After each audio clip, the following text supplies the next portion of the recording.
Ladies and gentlemen, welcome to Jihlava. Podcast o našem městě, plný hostů, otázek a odpovědí.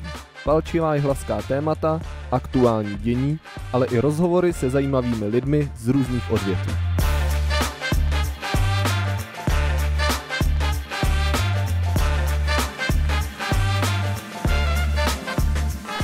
Tak jo, tak jestli seš ready. Já jsem ready. Seš ready, výborně. Tak se do toho můžeme dát. Okay. Tak milí posluchači, já vás vítám u dalšího dílu podcastu Welcome to Jihlava. A dnes máme před sebou takový velmi těžký téma, ale s o to veselějším člověkem. Přede mnou sedí Petra Baštová, která ve svých 26 letech, myslím, že to bylo, skončila na invalidním vozíku z důvodu úrazu a budeme si povídat o tom, jak se jí v Jihlavě žije, i o jejím celým tom životním příběhu. Peťo, já tě tu vítám, ahoj.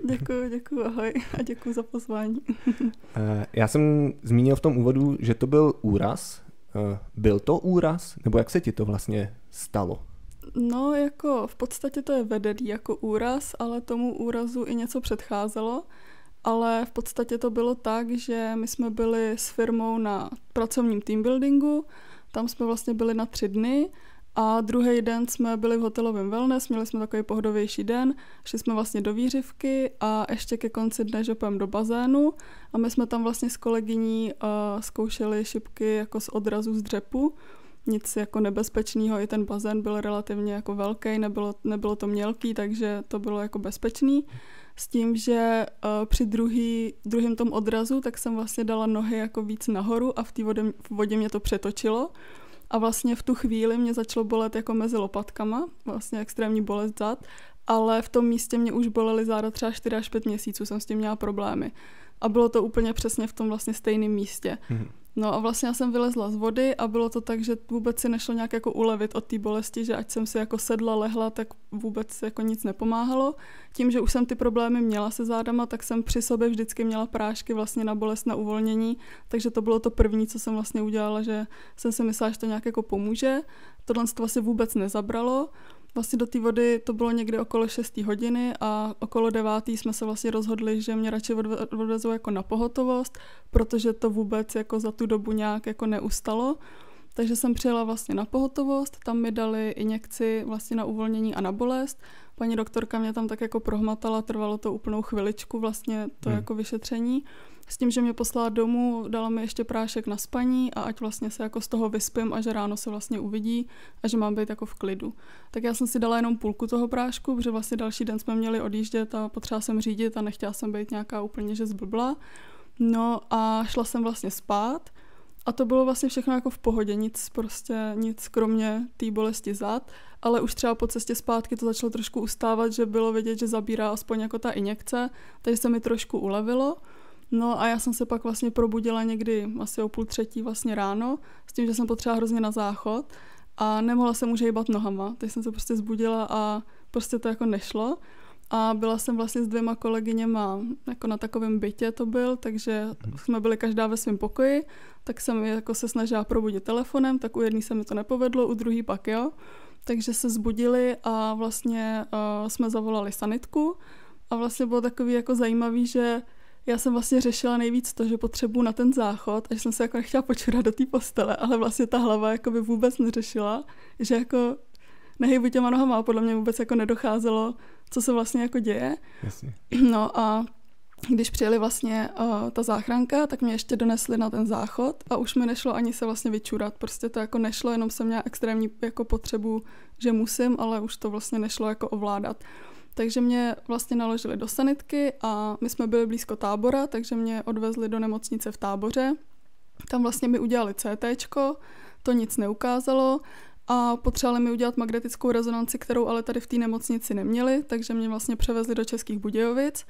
Tam ještě si pamatuju, že zrovna jako normálně fungovaly 2, jedna byla mimo provoz zrovna, takže ještě tak asi 1,5 hodiny jsem tam čekala, než mě vlastně jako přijmou na tu rezonanci. No a tam už se právě ukázalo, že mi praskla céva, krvácí vlastně do míchy a už věděli, že musí jako operovat, aby s tím ještě jako byli schopni něco dělat. A vlastně v té době už, když jsem dojela do toho tábora, tak už jsem jako ani od břicha vlastně nic necítila, možná jsem ještě hejbala třeba konečkama prstů, to už si ani vlastně přesně nepamatuju, jak to jako bylo, protože i třeba zpětně tady tu dobu vlastně si vůbec nepamatuju, jakože jsem i jako zavolala mamce, ještě jsem vyřídila nějaký telefony, ale vůbec o tom jako nevím. No a pak vlastně jsem se probudila až po té operaci, to bylo někdy jako popolední, takže vlastně mezi tím skokem v 6 večer a tou operací tak bylo určitě víc než jako 12 hodin. No a to už tam vlastně byla mamka s tetou, to bylo první, co jsem viděla jako po probuzení. No a doktor mi vlastně řekl, že v podstatě ty šance jakože jsou úplně minimální, nebo že vlastně nejsou a že se jako snažili to nějak zachránit, ale že to bylo zakrvácený vlastně dost. Oni odstranili vlastně tu krevní sraženinu, ale zůstala tam vlastně porušená v tom místě ta mícha. Takže tak, no. Mě by zajímalo, nechci tě v tom úplně jako trápit, ale jaký je vlastně ten pocit, když se probudíš a zjistíš, že nemůžeš hýbat nohama? Přepadla tě panika, nebo jak se cítila v tu dobu? Jakože já fakt si to zpětně už ani moc nepamatuju. Mně přijde, že prostě hlava tady to úplně jakoby vytěsní. A říkám, ten první úplně okamžik, tak já jsem vlastně řešila hlavně to, aby to nebylo trapný, že se počurám do postele, což je vlastně úplně jako mimo, že jo. No a v té nemocnici, tak to vím, že jsem prostě jenom brečela a vlastně jako to je asi takových emocí jako dokupy, že to asi nejde jen tak jako popsat, jak se člověk jako cítí, no. A vím, že mamka tehdy prostě mi říkala, že jako se naučíme žít jinak a to. A já jsem mi říkala, že ne, že prostě nechci, že jako budu chodit, že vlastně je mi jedno, jako co kdo říká a že prostě chci chodit, jako no. Vlastně.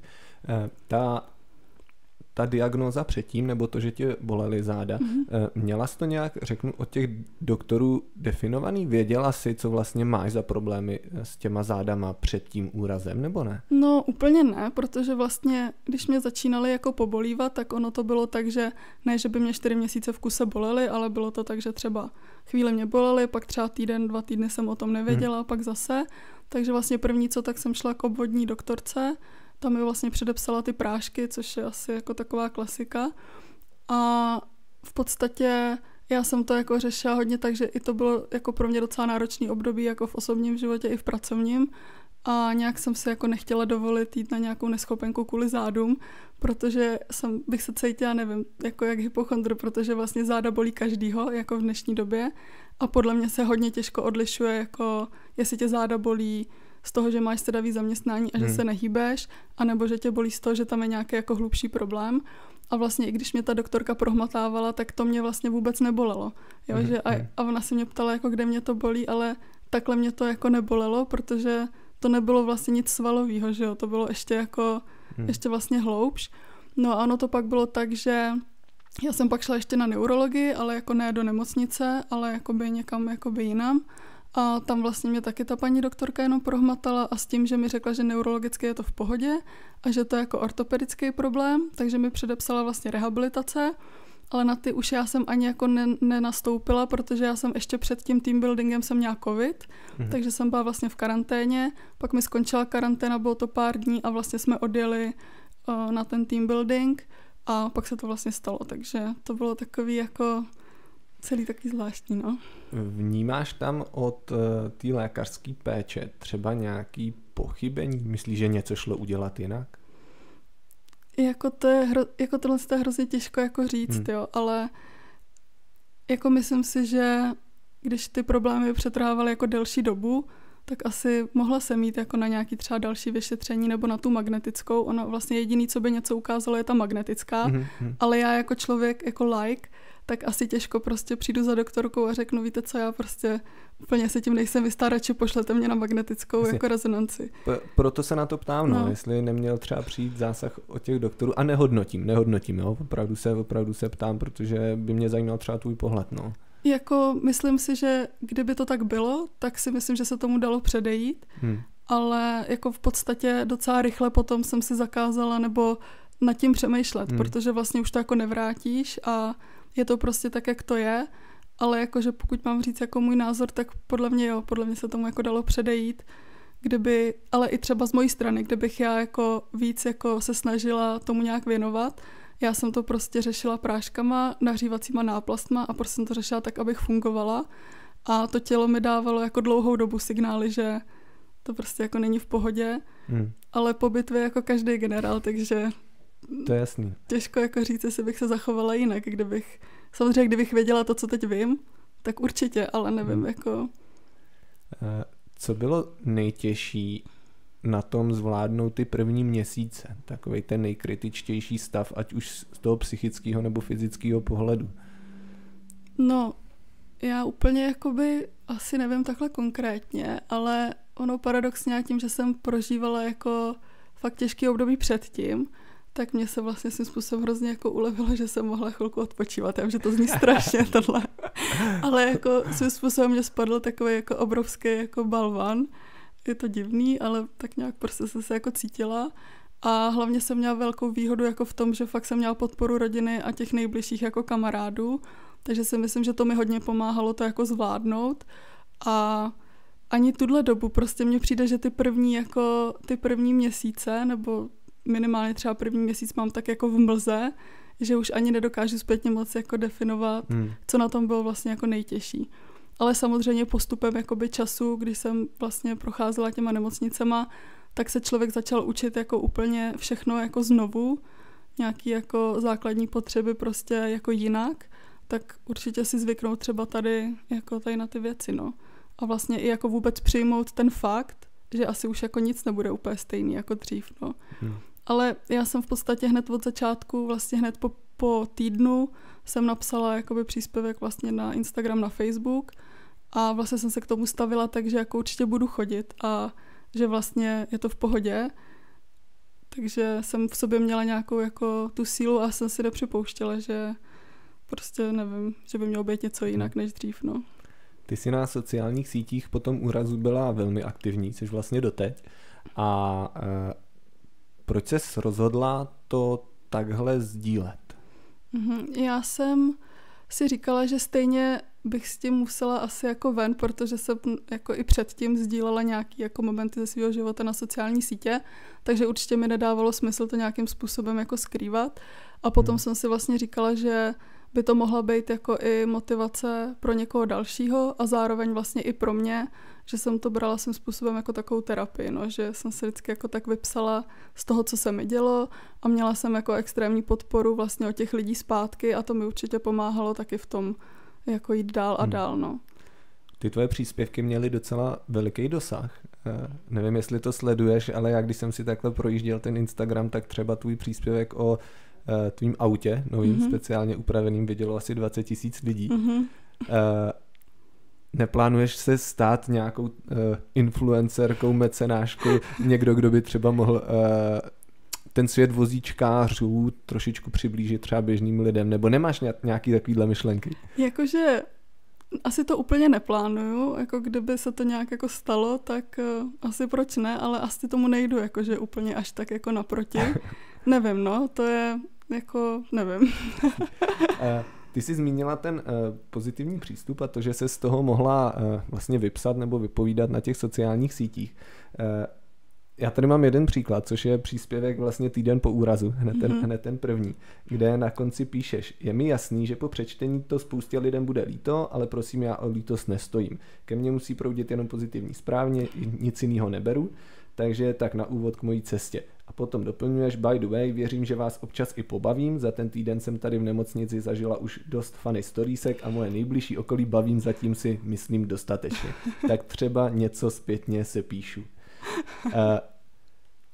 Je to ta cesta myslet pozitivně, sdílet to a je to ta nejlepší cesta? Myslíš si?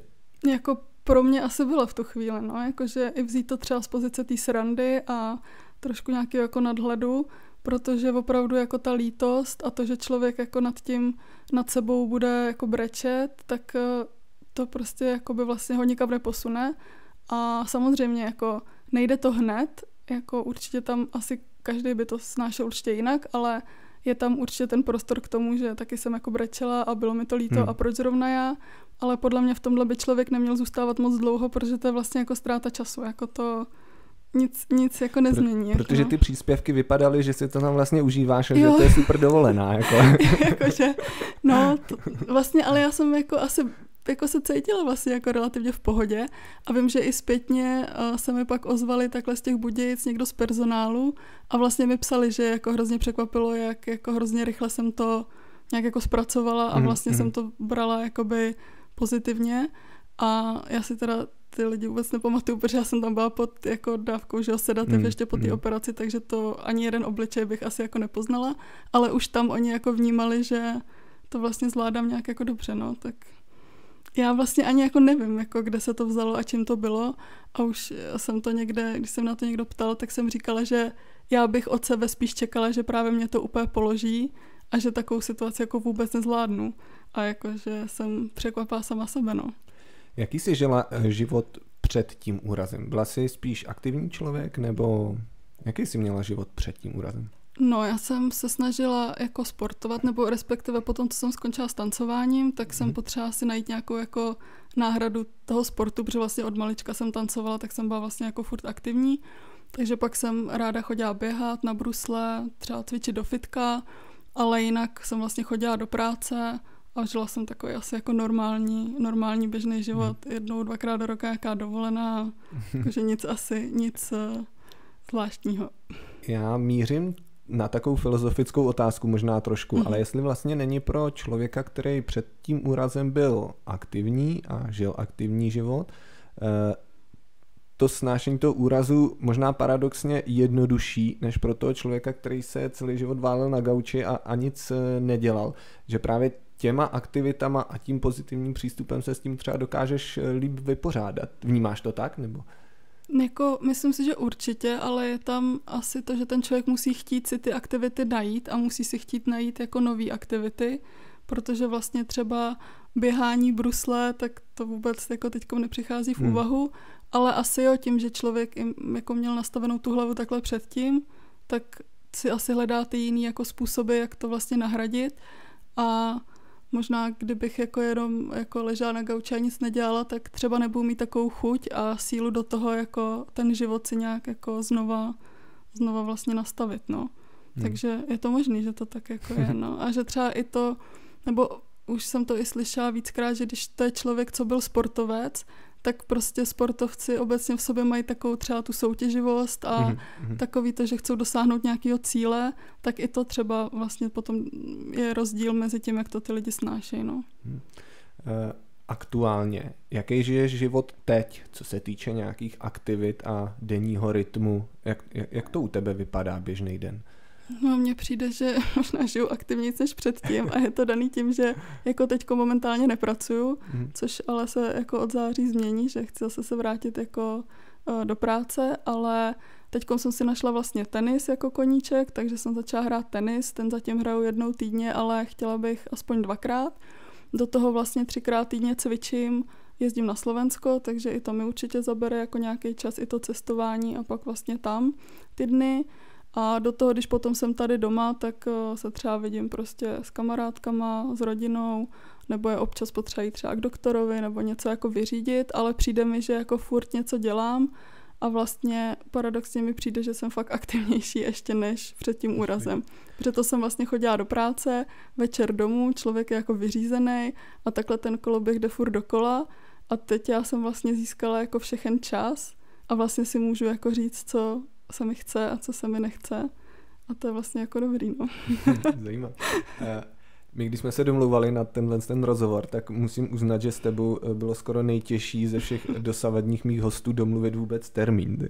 Takže kalendář máš asi opravdu nabitej. Jo, jakože jsem si musela pořídit i diář, no, a to jsem předtím neměla před úrazem. A teď si to fakt musím jako psát, co kdy mám, no. Co se týče těch aktivit, posuneme se trošičku k té hlavě. Co se v hlavě dá dělat za aktivity, ať už to jsou sporty, nebo třeba nějaký různý jiný aktivity?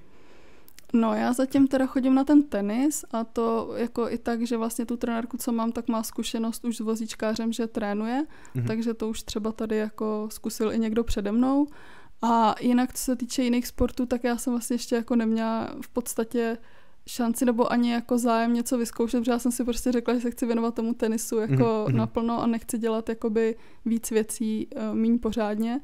Takže co se týče těch sportů, tak nevím a i tím, že vlastně tady trávím tak jako půlku toho týdne, tak je to spíš o tom, že fakt jako jedu si třeba, já nevím, do City Parku prostě jako něco nakoupit, že to jsou spíš takovýhle jako ty běžné aktivity, ale vlastně z těch sportovních jsem zatím vyzkoušela jenom tenis, no. Takže... Pojďme k té hlavě trošku víc do hloubky. Ty hodně jezdíš autem, máš speciálně upravený auto, ještě se k tomu určitě dostaneme, rád se na to zeptám, ale jak je to třeba v Jihlavě s parkováním, s dopravou? Co se týče parkování, tak když přesně jedeš jako třeba do obchodního centra, tak tam je to úplně v pohodě, u všech vlastně supermarketů, tak taky je to víceméně v pohodě, protože ty vozíčkářské místa jsou a jich tam většinou jako víc. Co jsem třeba měla možnost, tak jsme jeli jednou na odbor dopravy, vlastně tam u autobusáku, tam tuším je 1 nebo 2. Samozřejmě, když se pak stane, že je plný, tak je to jako horší. Co se týče třeba nemocnice, tak tam bych třeba čekala, že jich bude jako víc, protože tam třeba kolikrát jsme měli problém jako zaparkovat. Ale jinak si myslím, že to asi jako není to tak hrozný a zatím jsem vždycky jako to místo našla, no. Mě překvapilo například, že na Domě zdraví, když tak mě oprav, ale myslím si, že třeba na Domě zdraví v Jihlavě není záchod pro vozíčkáře a že je až v nemocnici. To mě úplně dostalo. Je to asi možný, ale já jsem na Domě zdraví přímo jako na záchodě nebyla, takže nedokážu říct, ale vlastně bych se tomu asi jako nedivila, no, protože jestli jako něco je takový problémový, tak jsou to právě jako toalety, jako pro vozíčkáře, že spoustu restaurací vlastně jako vůbec nemá a to jako zase nemám tu zkušenost takovou jako v Jihlavě, ale spíš i třeba jako všude jinde, ale myslím si, že to je všude tak jako obdobný, že když je něco problém, tak právě ta toaleta. Pokud někde do restaurace třeba je schod nebo něco takového, tak jako taky to je bariéra, ale většinou asi člověk nejde na jídlo jako sám, anebo i ta obsluha jako třeba pomůže, takže to mi přijde, že se dá líp překonat, než to, když tam není třeba ta toaleta, no, to je jako horší potom pro ty vozíčkáře. Obecně ve městě, nemusíme se bavit o Jihlavě, ale co je pro tebe třeba taková největší překážka, nebo něco, co řešíš nejčastěji třeba v těch městech?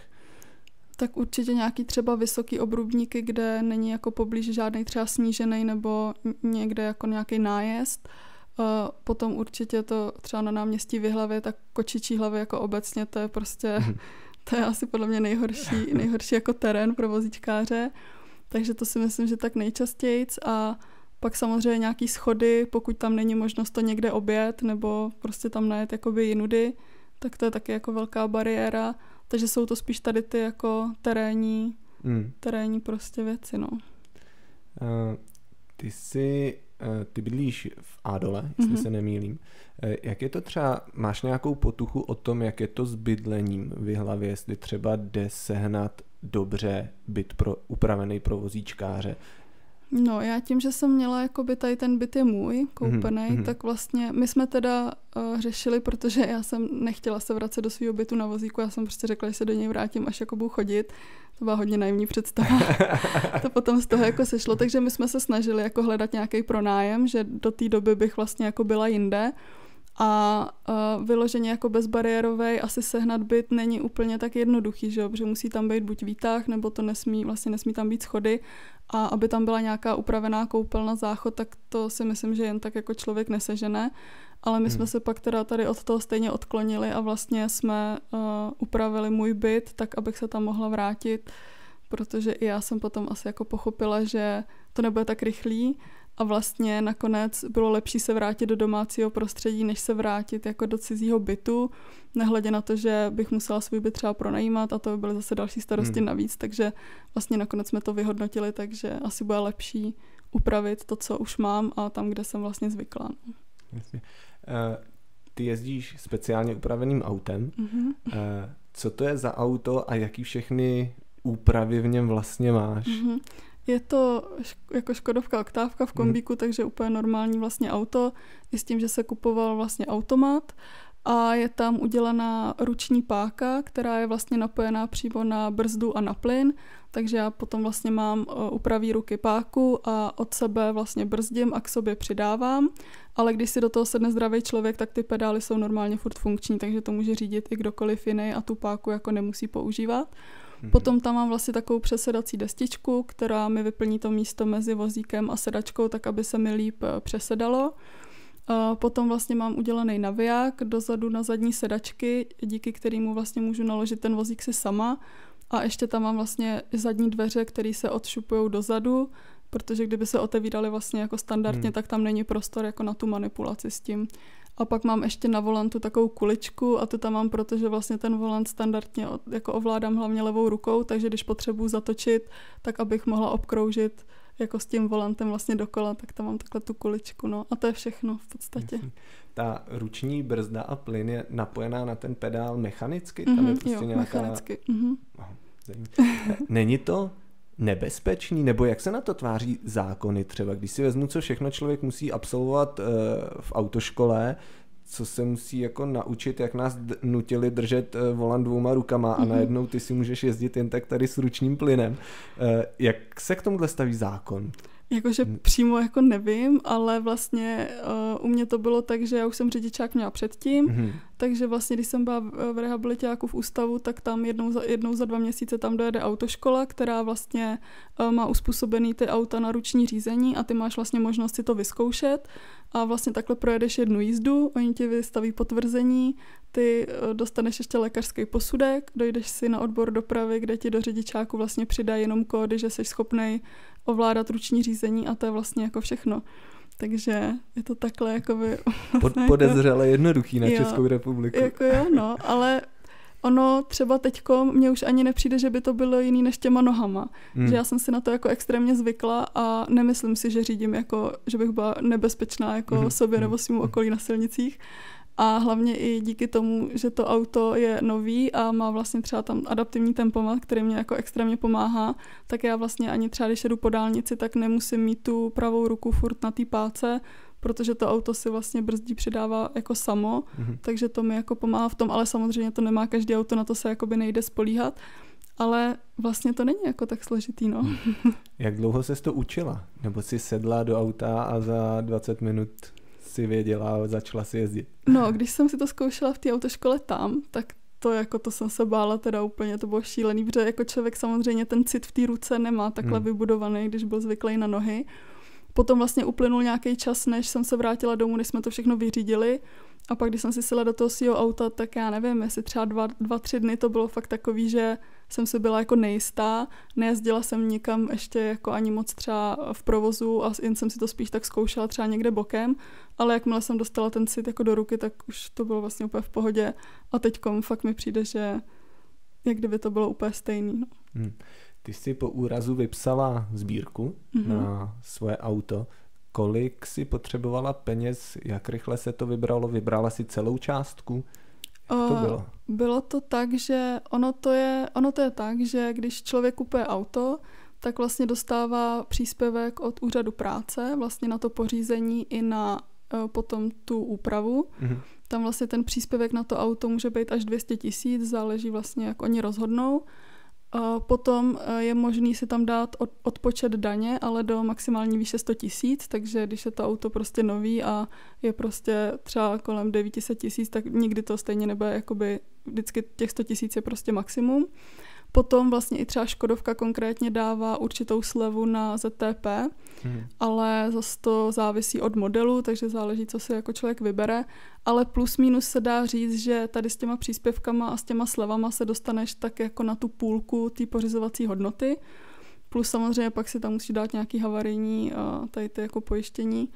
Ale v podstatě ta sbírka byla daná tak, aby mi to pokrylo to auto, což se vlastně povedlo, takže za to jsem byla jako extrémně vděčná, protože to jsou potom jako velké sumy a hlavně takové investice, se kterýma člověk úplně jako nepočítal, že já jsem měla svýho Golfa, měla jsem ho ráda a kdybych nemusela, tak ho neměním asi ještě jako dlouho a to nebylo žádný jako nový auto, ale prostě byl to manuál, bylo to malý auto a jako nedávalo smysl vůbec ani přemýšlet nad tím, nějak jako pracovat s tímhle autem. Nehledě na to, že jsme pak šli i do toho nového auta i třeba kvůli servisu, protože to auto je pro mě jako každodenní potřeba a kdyby jsme třeba řešili nějaký jako ojetý, tak tam už bych se zase bála, že prostě budeme muset třeba řešit často nějaký servis a že úplně nebudeme vědět, v jakém to auto je stavu a v tom stavu, co jsem já, tak to si člověk prostě potom úplně nemůže dovolit, no, jakože ztratit třeba auto na týden, tak to je prostě potom problém, no.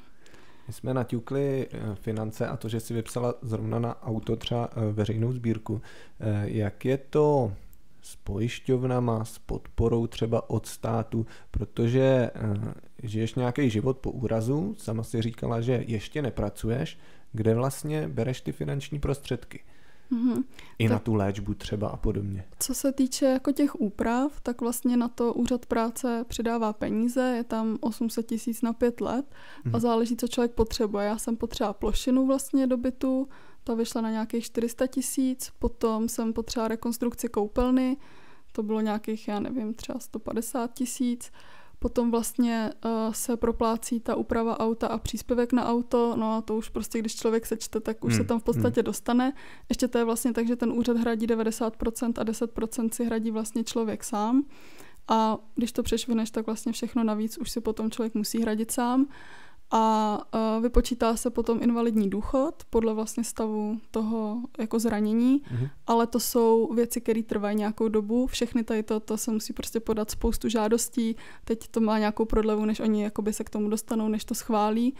A takže ten invalidní důchod se pak třeba vyplácí zpětně a jako na rovinu je prostě potřeba mít pojistku vlastní, no. Protože kdybych ji neměla, tak prostě jsem jako v háji a to úplně jako na rovinu.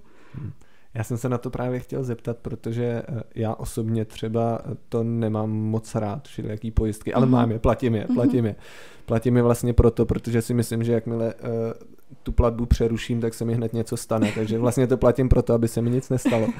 Ale ty jsi zmínila, že je to velmi důležitý, ale pojďme teda se hypoteticky bavit o tom, že bys ji opravdu neměla. Co potom jako? Já nevím, když mi potom vypočítali ten můj invalidní důchod, tak ten mi tak v podstatě pokryje nějaký jako měsíční náklady, co mám třeba na hypotéku a na tady ty jako platby, co ti odcházejí vlastně každý měsíc. A pak už by mi tak jako nevím, zbylo na to, abych seděla na zadku doma a nic nedělala. Jako je to šílený, ale jako opravdu, jestli někdo prostě fakt není pojištěný, tak prostě se pojistěte, protože to je fakt jako, to je takhle, to je prostě ze dne na den a je to třeba i tak, že když jsem si dělala tu pojistku, tak když mi prostě říkali, jakoby, co tam mám pojištěný, tak jo, ale vlastně vůbec nepřemýšlíš nad tím, že bys to vlastně někdy využil a přesně si tu pojistku děláš spíš jen tak jako, aby prostě se neřeklo a abys přesně to neměl, takže se něco stane a ty jako nemáš. Takže já jsem ani nevěděla třeba podmínky jako svoji, když se mi to stalo, tak jsem prostě nevěděla vlastně jako, co tam vlastně všechno mám a nemám pojištěný a to pak začne člověk řešit až potom, no, ale kdybych mohla dát fakt jako jedinou radu, tak prostě pojistit se, no. Jo, asi to dává smysl, no. Jo, jakože protože potom samozřejmě jako peníze rozhodně nejsou to nejdůležitější v životě, ale potom, když se člověku stane něco takového, tak ty peníze to dokážou dost jako ulehčit a můžou pomoct tomu, že ten člověk si fakt jako ten život může nějakým způsobem jako znova vybudovat a může si třeba dopřát i nějaký věci, které by jinak prostě nemohl, no, protože už třeba nemá takovou možnost si jako vydělat třeba tolik peněz jako dřív, že jo. Ty jsi zmínila, že budeš zanedlouho nastupovat zpátky do práce. Budeš nastupovat do stejné práce, jako jsi dělala před úrazem? Budu nastupovat do stejné firmy, ale na jinou pozici. A to jsem jako extrémně vděčná, že se k tomu ta firma postavila takhle, protože vlastně od začátku mě podporovali asi, jako no to bylo samozřejmě tím, že se to stalo vlastně jako na té pracovní akci, tak to všechny tak jako zasáhlo asi víc, než kdyby se mi to stalo někde na dovolený jako mimo. Takže mě podporovali od začátku a vlastně jsme byli domluvení, že jakmile já naznám, že už mě to doma nebaví a že už chci něco dělat, takže v podstatě mi najdou něco, abych mohla dělat jako na home office, na zkrácený úvazek, což jsme se vlastně teda i domluvili a od září takhle budu začínat a už se na to hrozně těším, protože je to jako 1,5 roku, z toho teda nějakých 7-8 měsíců jsem byla po nemocnicích a vlastně v rehabilitáku, ale tím, jak už jsem si tak zajela jakoby ten svůj jako běžný život, tak už mám potřebu jako dělat něco zase jako užitečného pro někoho dalšího, jo? Že už prostě nechci další zimu strávit s tím, že budu koukat na Netflix a na seriály, to už mě jako úplně moc nebaví. Takže se na to fakt těším, no. Ty si, ještě takhle se zeptám, kdyby si nenastoupila do stávajícího zaměstnání, co jsi měla předtím, máš zhruba přehled, jestli třeba, kolik těch pracovních míst pro tebe by bylo, i třeba v hlavě? Jako já tím, že jsem tohle měla vlastně od začátku jistý, že jsem věděla, že se může jako vrátit, tak já jsem si tohle ani jako nezjišťovala. Ale jako myslím si, že by to určitě nebylo tak jednoduchý, hlavně z toho důvodu, že třeba pro člověka jako na vozíku, takhle jako celkem krátce po úrazu asi není úplně možný jako docházet někam na 8 hodin denně, protože přece jenom je potřeba během dne si třeba změnit trošku polohu, natáhnout jako nohy a jako někteří vozíčkáři třeba takhle fungujou a jako obdivuju, já bych asi neumím si to představit. A i jako druhá věc je to, že asi ne každý to pracoviště je uspůsobený jako bezbariérový záchod, bezbariérový přístup, takže určitě to jako extrémně ti to omezí ten filtr toho, co vlastně můžeš a nemůžeš dělat, no.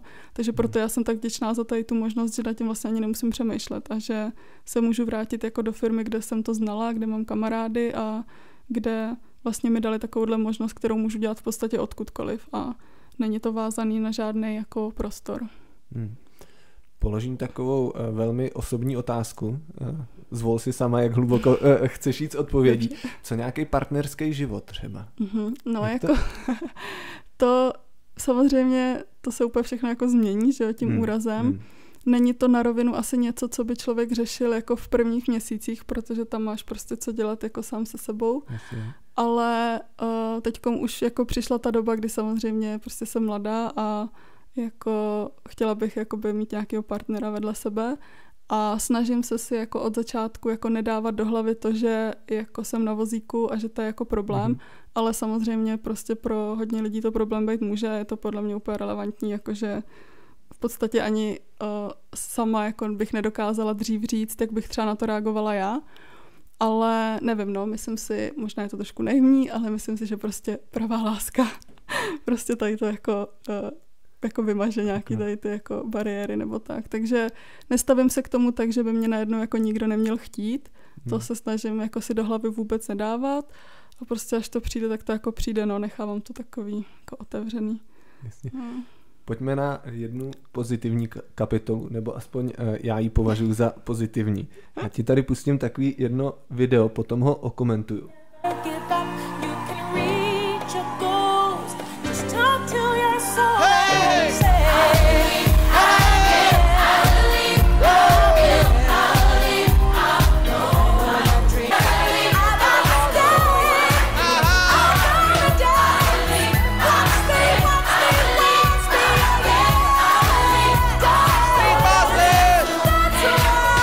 Pro ty, co nás jenom poslouchají, třeba na Spotify a nesledují nás na YouTube, tak jsem Petě právě pustil video z tanečního vystoupení Street Blasters, což je jihlavská taneční skupina, ve které Petě dřív tancovala a ty oslavili 15 let teď, jestli se nemýlím, a v rámci jedné choreografie ses tam objevila i ty a mohla si se svýma bývalýma tanečnicama kamarádkama zatancovat v podstatě. Co ty na to? No, to bylo úplně super, jakože ona to byla jako rychlá akce, protože bychom to vlastně nacvičili asi za, já nevím, 2-3 hodiny v pátek a v neděli bylo jako vystoupení. Tak klobouk dolů, vypadalo to dost dobře. No, jako, ale já jsem byla extrémně nervózní, protože to vlastně bylo asi po 8 letech, kdy jsem jako takhle zastancovala jako na veřejnosti. Ale tohle mě jako extrémně potěšilo a bylo super, že prostě mě holky jako z toho nevyřadily jenom kvůli tomu, že jsem na vozíku a že se to vymyslelo tak, abych to vlastně mohla zvládnout i já a byl to jako super zážitek, no, takže to bylo dobrý. Mě to až skoro trošku jako dojalo, když jsem to sledoval, bylo to fakt hezký od těch holek. Setkala ses obecně s přístupem lidí spíš pozitivně, nebo máš i nějaký třeba negativní zkušenosti? Asi jako negativní zkušenosti nemám, víceméně to mé nejbližší okolí, tak fakt jako můžu říct, že i díky tomu si myslím, že se to zvládala tak dobře, protože tu podporu jsem tam jako cítila, věděla jsem, že na to jako nejsem sama a hlavně i doteď to vidím, že ty holky mě jako nevyřazujou prostě z nějakých věcí, se snažíme jako i tak ty věci dělat společně. Takže to si myslím, že je jako hrozně důležitý, ale i obecně jako od třeba cizích lidí, tak nikdy jsem se jako nesetkala zatím s ničím jako negativním a doufám, že to ani nikdy nepřijde, ale jako může to přijít třeba, ale zatím jako v pohodě. Já v to taky doufám. Přinesl ti ten úraz i právě něco třeba pozitivního do života? Jo, myslím si, že jako určitě jako spoustu. Samozřejmě člověk jako hodně jako ztratí, ale asi si trošku jako uvědomí, co je důležitý a co jako až tak důležitý není. A mě to minimálně jako pomohlo v tom, že prostě jsem si uvědomila, že věci, které jako neovlivním, tak asi nemá úplně smysl nad nima jako se nějak vztekat prostě nebo mít kvůli tomu špatnou náladu a to mi jako extrémně třeba pomohlo, že prostě já nevím, když je zácpa prostě na silnici, tak můžu být naštvaná, ale jako nic se nezmění a prostě tak je lepší asi nebejt naštvaná. Takže to je takový jako, je to asi úplně takový jako triviální a tak to třeba mají všichni jako lidi, ale myslím si, že třeba možná si to každý jako neuvědomuje a je fajn si jako uvědomit, že přesně jako to, že jsem na vozíku, tak já teď jako s tím nic jako neudělám konkrétně a můžu tady prostě nad tím jako, můžu být naštvaná na celý svět, prostě na všechno, ale nic to jako nezmění, tak je prostě lepší to vzít jako z té druhé strany. I když jako není to jednoduchý, ale je to určitě jako za mě lepší řešení, no. Takže tohle jako podle mě to určitě dalo. Máš to v hlavě už tak zpracovaný, že jsi schopná se nad nějakýma okolnostma třeba zasmát? I když to jsou třeba smutné věci, že někde něco nemůžeš a podobně. Jo, jako já mám pocit, že vlastně celou dobu tak nějak jako si z těch věcí snažím dělat srandu, že třeba vlastně já, není to jenom o tom, jako že třeba nehýbu nohama, ale vlastně tu půlku těla ani necítím, takže necítím ani třeba bolest, což není moc dobrý, ale třeba někdy, když nastupuju do auta, třeba se bouchnu nohou, jak si řeknu, to muselo bolet. Takže takhle to třeba mám, no. Já jsem přemýšlel nad jednou věcí, ty když jsi sem přijela, tak jsem viděl, jak máš krásně bílý boty, tak to je asi taky dobrý, ne? Moc jich nebo šoupeš. To je super, nebo chodím, jo, to je jakože investice teďkom do tenisek je úplně podle mě super, protože neochodím, no. A to mi jako třeba chodící lidi někdy jako závidí. A těch výhod je tam víc, neplatím dálniční známku, když jdu do kina, tak je tam doprovod zdarma, že jo, takže je super se mnou někam vyrazit na koncerty a tak, takže i výhody to má, no. Ideální příležitost pro potenciální partnery. Jo, přesně. Dobře. Stal se ti nějaký úplnej fuck up od třeba cizích lidí směrem k tobě? Uvedu příklad, jak to myslím. Mě docela pobavilo, je to takový černý humor, ale zhruba 14 dní zpátky to bylo, myslím, jsem někde viděl, že bylo nějaký mistrovství světa a paralympiků a nějaký cyklista to vyhrál, stal se mistrem světa a neměl ruce, měl vlastně končetiny jenom po loket a dostal hodinky od těch pořadatelů. Tak to mě stalo se ti něco podobného třeba? Jakože ještě se by nic takového jako nestalo, ale jako kdyby se by něco podobného stalo, tak to je jako vlastně vtipný, že jo. Na tím jako, to ani jako nemůže, nebo mě by to určitě jako ani neurazilo. Myslím si, že ani toho týpka to jako neurazilo, že prostě pokud ty lidi to mají jako už srovnaný jako v hlavě, tak jsou schopní si sami za sebe udělat srandu a to je jako úplně jako super, že jo, takže to, no.